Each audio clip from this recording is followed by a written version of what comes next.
உங்கள் சரசம்மா பேசுகிறேன். சரசு ஸ்வீட்டும் உங்களை அன்போடு வரவேற்கிறது. வாங்க வீடியோக்குள்ளே போகலாம். இன்னைக்கு நம்ம என்ன பார்க்க போகிறோம்னா சுண்டைக்காய் வற்றல் எப்படி செய்யறதுன்னு சொல்லிட்டு நம்ம இந்த வீடியோவில் பார்க்கலாம். இப்போ சுண்டைக்காய் வற்றல் செய்யறதுக்கு சுண்டைக்காய் நம்மளுக்கு தேவை. செடி பாருங்கள், இப்படி தான் இருக்கும் சுண்டைக்காய். நான் அம்மா செடியிலேருந்து தான் இப்போ எடுக்கிறேன். செடியில் ஒரு நல்லா ஒரு 1/4 கிலோ 1/2 கிலோ சுண்டைக்காய்க்கு இப்போ வந்திருக்கு. ஒரு 3 மாதம் ஆச்சு நம்ம செடியில் வந்து சுண்டைக்காய் வந்து கட் பண்ணி. இப்போ பாருங்கள், நாம் சுண்டைக்காயை வந்து இந்த மாதிரி தான் இந்த செடியிலேருந்து இப்போ நம்ம கட் பண்ணிக்கிறோம். இது பாருங்கள், சுண்டைக்காய் செடி இந்த மாதிரி தான் இருக்கும். பார்க்காதவங்க இந்த செடியை பார்த்துக்குங்க. இதுலேருந்து தான் நம்ம வந்து நல்லா கொத்து கொத்தாக வருங்க சுண்டைக்காய். சுண்டைக்காய் செடி ஒரு முறை வச்சிட்டோம்னா அது நிறைய நாளைக்கு அந்த சுண்டைக்காய் வந்து நம்ம வந்து வந்துனே இருக்கும். சரிங்களா? அது பாருங்கள், இந்த மாதிரி தான் நம்ம கட் பண்ணி கொத்து கொத்தாக எடுத்துக்கலாம். அதை பாருங்கள், அம்மா கட் பண்ணுறேன் பாருங்கள்.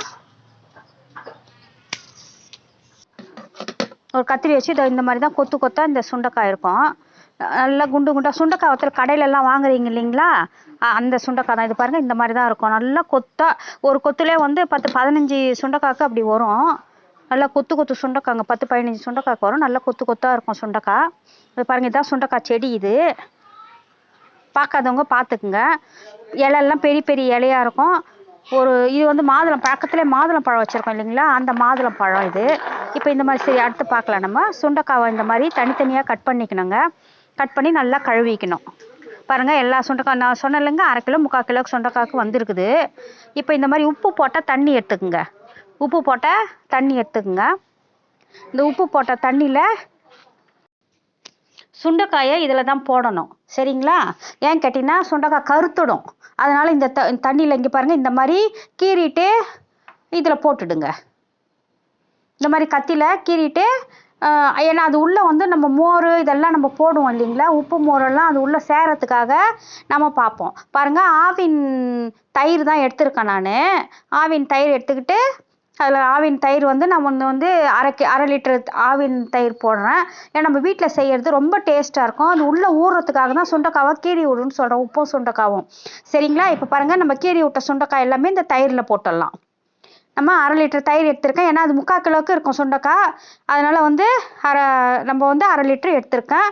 நீங்களும் அந்த மாதிரி எடுத்துக்குங்க. 1/4 லிட்டர் ஊற்றினா கூட போதும். ஆனால் அம்மா நல்லா டேஸ்ட்டாக இருக்கும்னு சொல்லிட்டு 1/2 லிட்டர் ஊற்றுறேன். சரிங்களா?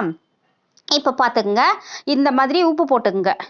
அடுத்து நெக்ஸ்ட்டு இதில் வந்து ஒரு 4 பச்சை மிளகாவும் எலுமிச்சை பழம் ஒரு 1/2 எலுமிச்சை பழமும் புழியலாம். பச்சை மிளகாவும் இதில் போட்டு, ஏன்னா மோர் இல்லை, அந்த மொத்த டேஸ்ட்டை வந்து அந்த கசப்பு தன்மை சுண்டைக்காயில் இருக்காது. அதனால தான், வேறு எதுவும் இல்லை. இப்போ பச்சை மிளகாவும் லெமனும் போட்டிங்கன்னா பாருங்கள், எங்கள் பேரன் தான் எடுத்து எடுத்து காட்டுறாரு சுண்டைக்காய் வத்தல் இவரும் கூட சேர்ந்து போடுறாரு. சரிங்க.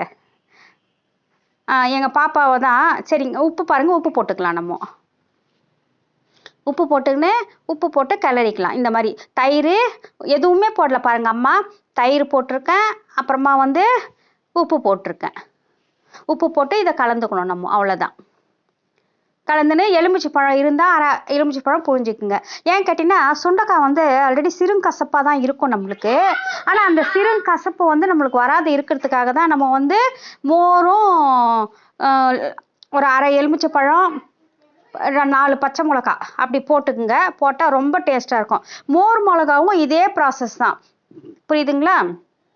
மோர் மிளகா செய்கிறதுக்கும் தயிர், இது மோர் தயிர்னா அது தயிர் தான் ஊற்றுவோம். இப்போ அந்த சுண்டைக்காயில் இருக்க தண்ணி என்ன பண்ணோம், அதில் இழுத்துக்கும். அது பாருங்கள், இப்போ இப்படி வச்சிங்கன்னா அது பாருங்கள், இந்த மாதிரி 4 நாளைக்கு 5 நாளைக்கு காய வச்சிங்கன்னா இந்த மாதிரி வரும். பாருங்கள், மோர் மிளகாவும் அம்மா போட்டிருக்கேன் பாருங்கள். மோர் மிளகாவும் நான் வந்து இதே போட்டுக்கிறேன். ஏன்னா அந்த மோர்லேயே இது கலந்தாதான், இது கலந்தா அந்த கசப்பு தன்மை சிறுங்கசப்பாக இருக்குல்ல, அது வராது. இது பாருங்கள், நல்லா காஞ்சிடுச்சு. இது வந்து ஒரு 7 நாள் இருக்கும் வச்சுக்கோங்களேன். 7 டேஸ் பொறுத்து பார்த்தா இந்த மாதிரி இருக்கும். பாருங்கள், மிளகா வந்து டேஸ்ட்டுக்காக இதில் போட்டிருக்கேன்.